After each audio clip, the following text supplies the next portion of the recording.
Hello lovely people! Welcome to a video in which I'm probably going to cry a lot. You've been warned, and talk about my experience of going through university with a disability. I mean, it's stuck on there with washi tape, so really what are we expecting? So this video is the follow-up to my Disabled in School video, which I uploaded in June 2017, so it's just a little late then. I put off making this video because university wasn't a very happy time for me. In fact, it was an actively unhappy time that cost me 35 grand.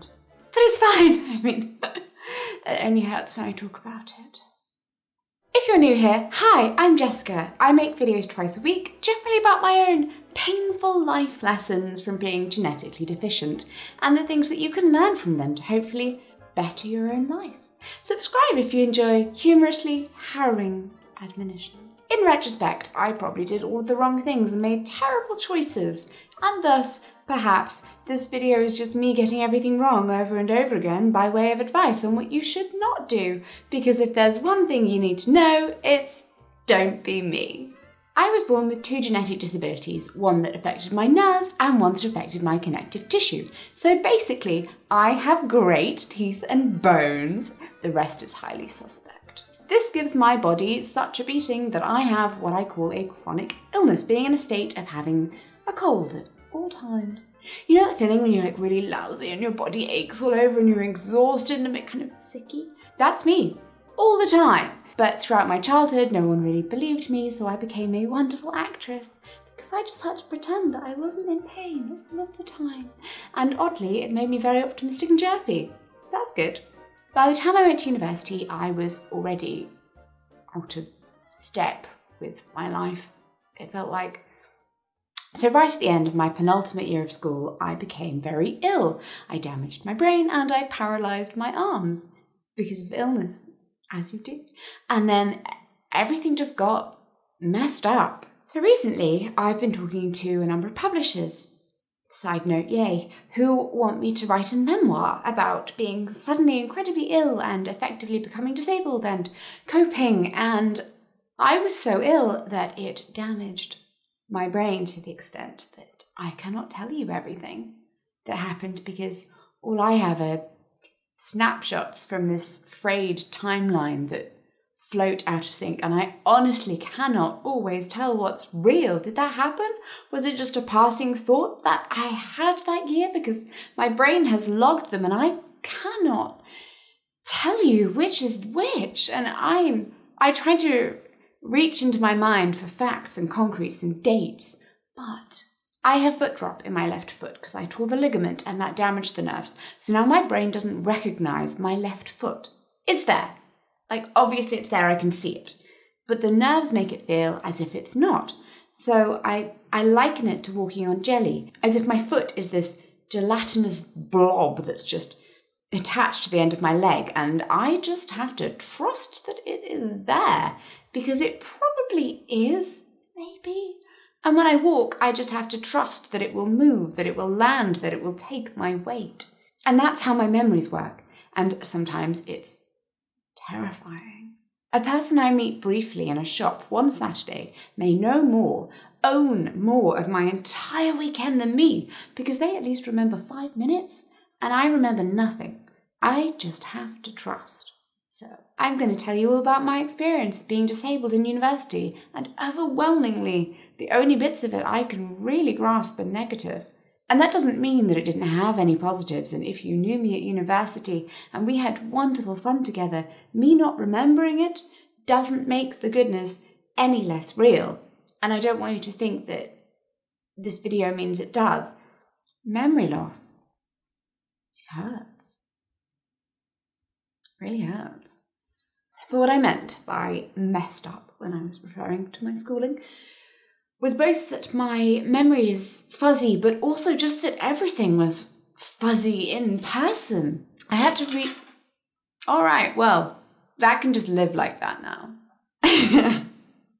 I had to redo the year of school, even though I didn't go to any classes. I just had to wait for the exams to come again, and I'd sometimes go in and see people, I think, but Now all of my friends weren't really talking to me, and there were certain classes that I couldn't do, like maths, because I had temporarily paralysed my arms and needed to dictate in exams, and apparently that's not possible in maths. I mean, I don't think anyone solved Stephen Hawking, but fine. I was going through something and it was really hard, and I just felt incredibly alone. So I took the exams at the end of the year, and by then my own year group had left, but I was still a year behind. But I was now too old to be allowed to go to school. So I was moved to a college, and I think I was doing an art diploma. Which seems like an odd choice now. All I remember is that there were twins, and quite a few people there were scary. Okay, so it was with other teenagers who hadn't managed to make it through school, and maybe it was meant to be a therapeutic thing. I don't really know what happened to that. I didn't finish it. Maybe I was also doing some A-levels at the same time. I think a teacher from my old school came to my house, but I also have memories of doing 2 years of the English Literature A-level in 1 year, and there was a lesbian in that class and a blonde girl. Okay. I mean, honestly, all I wanted was some pretty bokeh lights. Is that too much to ask for? To be honest, it's a good thing this light drama is happening, because otherwise I'd just have to cry through this video, and that would just be uncomfortable, I guess. So, also I was in a long-term hospital ward, and it had an exercise bike with one of those very nice chair seats. And I just kind of sit on that and pedal slowly as I read my English literature course books over and over and over again. Also, I went to London for 2 months and filmed a TV show called Britain's Missing Top Model, which was wild and awful. Somehow, all of that adds up to 4 years. If you have even the slightest grasp of what the hell happened in my teenage years, then to be honest, you're doing better than me. One of the things that kept me going, and I remember it so clearly, was the dream of going to university. Before I got ill, I was always ill, but iller, I suppose. Before then, I'd had these really clear life goals. I was the type of girl who colour-coded her wardrobe and made a chart in order to ensure that I never wore the same combination of clothes to school. Did anyone care or notice that I wore different fabulous outfits every day? No, but I wasn't doing it for them. I was doing it for myself. And my life plans were equally meticulous. I was going to go to Durham University. I'd made my decision very early on, and I wasn't going to be swayed from it. Durham is a collegiate university, like Oxford and Cambridge, meaning that it has kind of separate little colleges within one university, like houses in Harry Potter. And you can choose to live within the college building where they serve food, and they have a common room and a library and their own sports teams. It's really cute. And I loved it because it was small. And I'm sure some would think claustrophobic, but that's what I wanted. I'd gone from this really small Quaker secondary school with only 30 people in my entire year to a state school with 300 and then that college thing. And so I wanted the kind of place where everyone knows your name and your business. Spoiler, that probably would have been the best option for me, but it didn't happen. So here we come to my number one piece of advice, the most essential thing of all. Don't make decisions based solely on your disability. Sure, it's important. Yes, if you're a regular wheelchair user, going to university spread out over a cobbled city with terrible transport links and no ramps is probably a bad idea. But our disabilities aren't all that we are. I got into 2 universities, Brighton and Durham, for non-British people to try and help you understand that. For Durham, hold in your mind whatever university comes after Hogwarts, but it's a tiny city on a hill and it's really ridiculously pretty. For Brighton, imagine an old seaside fishing village, but it's actually full of really hard partying art students who put things that might not be legal into their bodies. Which should I go for? Brighton, obviously. So I went to visit Durham University for a weekend, and I loved it, and they were so sweet and they explained exactly how they could help, and they showed me this special bedroom that they had adapted for another disabled student who was about to graduate, and oh my god, if that keeps happening, I just. So the library was amazing, and academically it was everything I could have asked for, and I clicked with every person I met. It fit my A-type personality perfectly and my goals. It was really difficult to get around because I can't walk very far, but there were too many steps and cobbles for my wheelchair, and cars couldn't go everywhere, and it was also very cold because it's in the north of England and there were no direct trains down to my parents' house. I would have been really far away from them and from the support system that I had in place, and it seemed like too much for my body. And wow. So, okay, I probably built the university gap a little bit in my mind, but it was just what I really wanted, and I was really ill and it kept me going.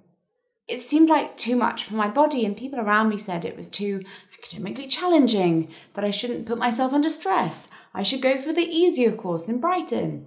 Brighton is a much newer university and all of the courses are really hip.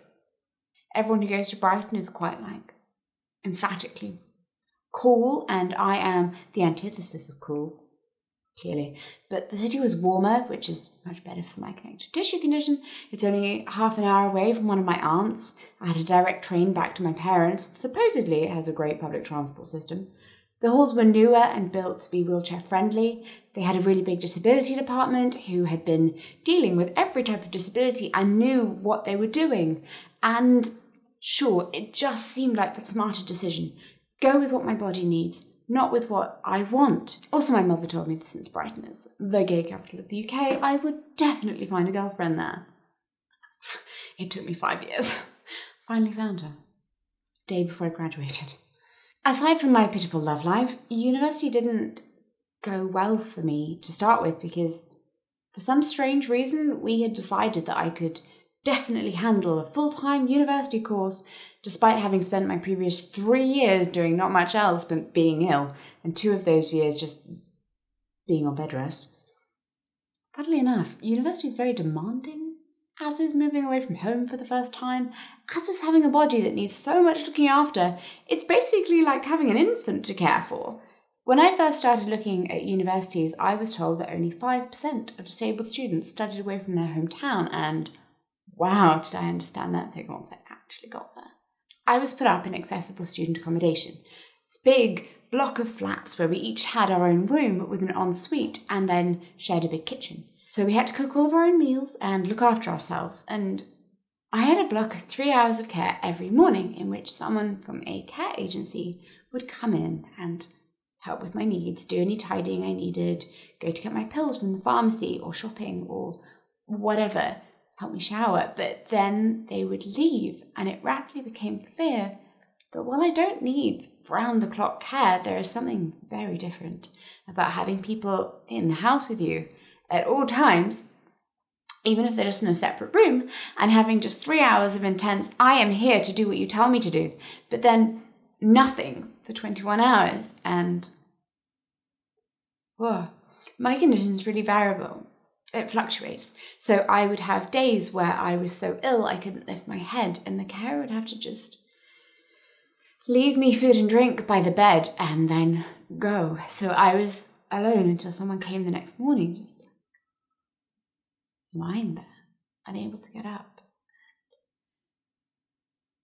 I talked about this in my having a carer in my 20s video, but the type of care I need is more piecemeal, like little and often. And so instead, I just forgot. I forgot to eat. I forgot to take my pills. I forgot which day it was and when I had to go to class, and I lived in this constant state of panic because I couldn't remember everything. There were important things that I was forgetting, and I knew that.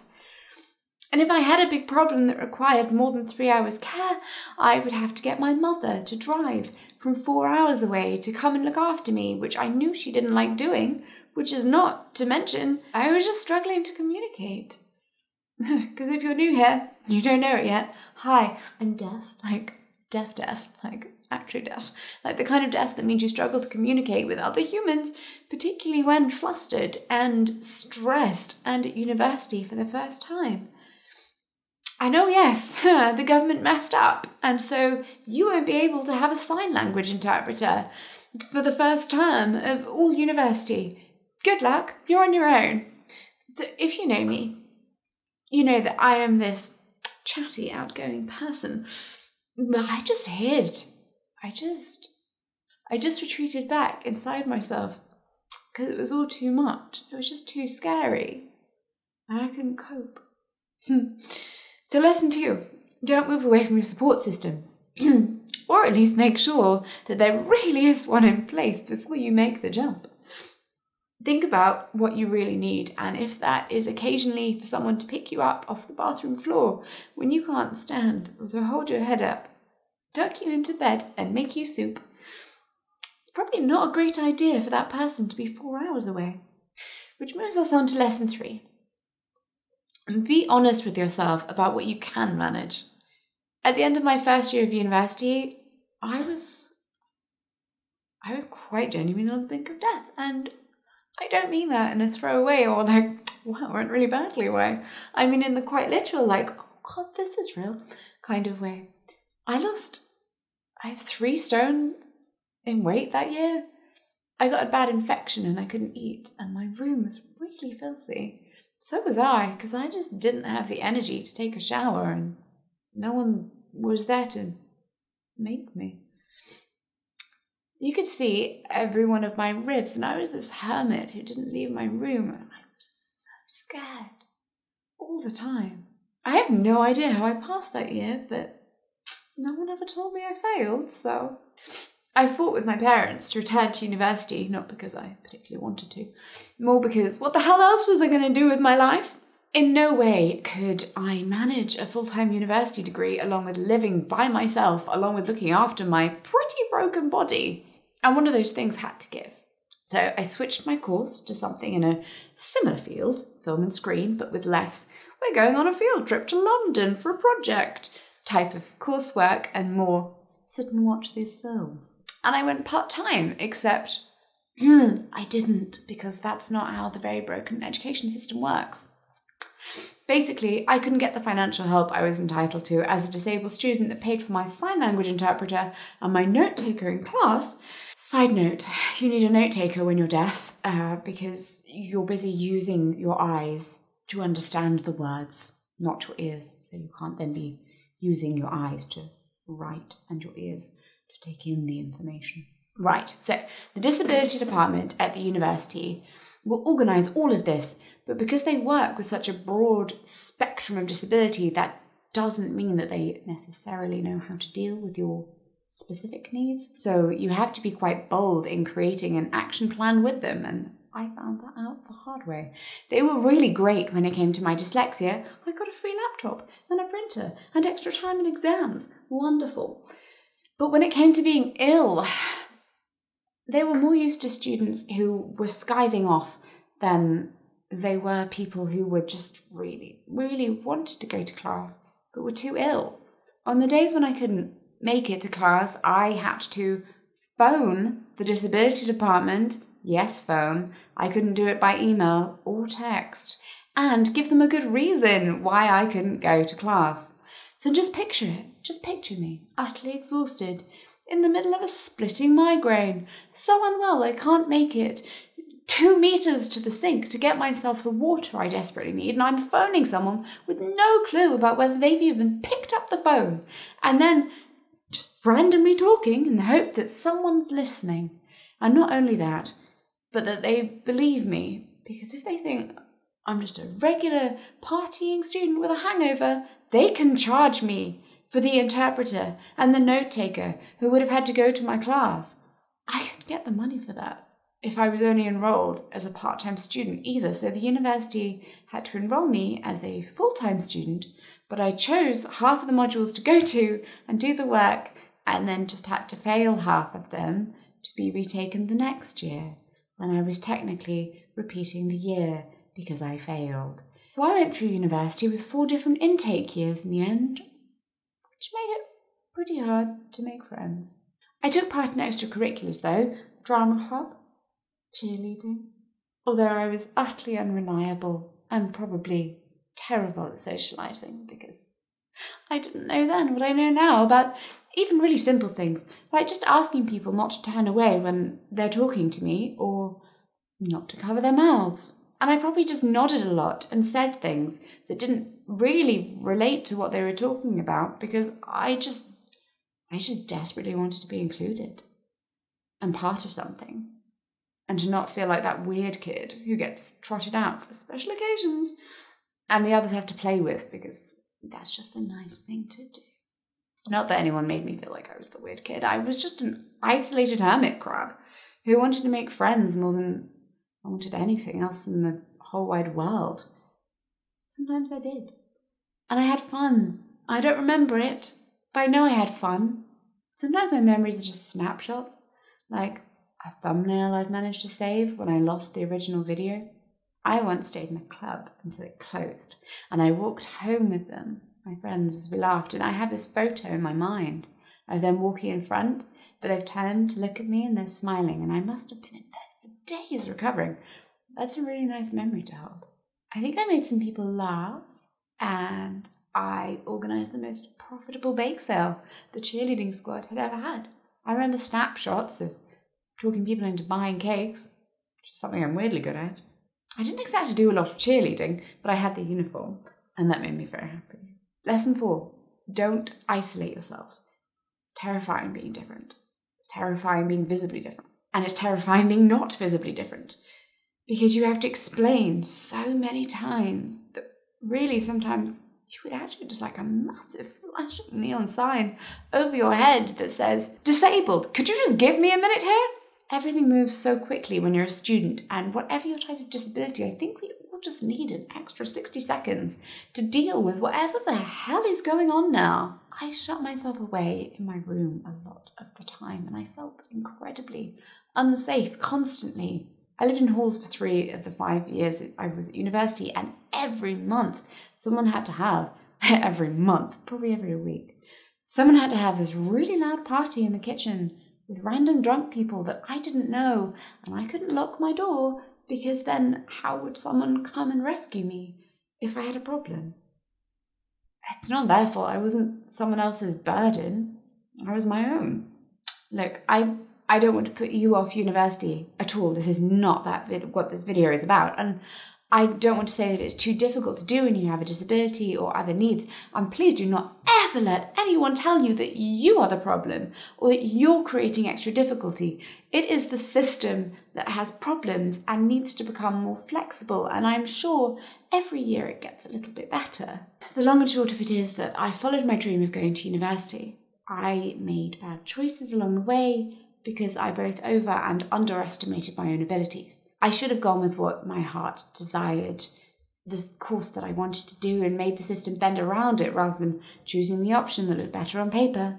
I chose the university for the gainers and the disability help, but I didn't think about who I am as a person and what kind of university I wanted to go to. If you think university is the right choice for you, then don't let anyone stop you. But also, make a good plan beforehand and check in with your inner voice and the local government to see what help is available.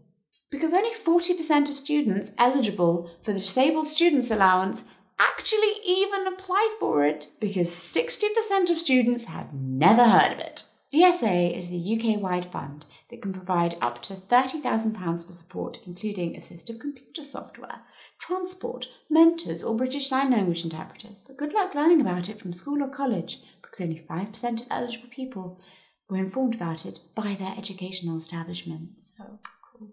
Excellent. Thanks, school. Unfortunately, you are going to have to do your own homework on this one. Again. Did you go to university? How was it? Please share your stories with me in the comments, so I don't feel so alone in not having loved the university experience. And while you're down there, take a look at the merch shelf where all items will be 15% off until the 16th of February to make way for a Valentine's Day makeover, because I'm going to get my life together and do that. Snap up your favourite items now, because they might not be around for long.